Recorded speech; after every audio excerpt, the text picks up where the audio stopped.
somebody had suggested 1 point rubrics. And so then I started transitioning to 1 point rubrics. So essentially, like I printed a picture to show you. So this would have been like what one of my, first rubrics had looked like.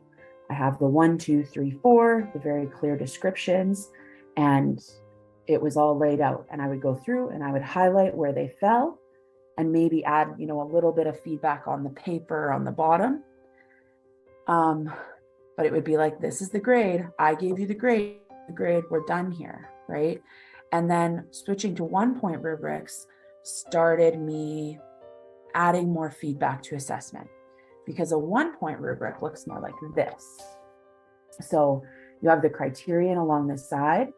You list what 3 out of 4 looks like, but you don't tell them like specifically what a 1, 2, or 4 out of 4 looks like.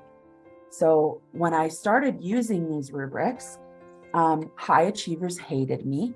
They were like, what is this witchiness? They couldn't grasp onto this idea that they weren't being told exactly what to do, right? And so, I would give them the 3 out of the 4. The 3 out of 4 is what it means to meet expectations. You meet my expectations, you earn a 75, 80%, and we're good to go. And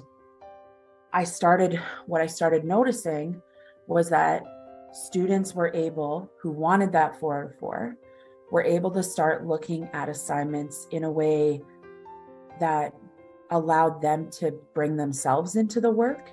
Instead of just like being compliant and checking off a 4 out of 4, they were like, well, how do I get beyond the 3? What does that look like? What can I do better than what she says meeting expectations is? And it started to make students push harder, and it started to make me assess more authentically, because now instead of having this rubric that just has highlighter all over it, I have this rubric where, in this category, say at the top in their intro and conclusion, they've really done an exceptional job. They have a beautiful thesis, all of these things. I'm going to put them in the 4 out of 4, and I'm going to tell them why. I'm going to write in the 4 out of 4 column and say, you, I don't know, eloquently put this, your thesis wasn't prescriptive, things like that. And so they're getting more like pointed feedback that says, these are actually the things you did really well. And on the other side of it, like if you're scoring a 2, this is why you scored a 2. It's because you didn't quite reach this expectation. And if you're scoring a 1, it's like you didn't really do the assignment at all.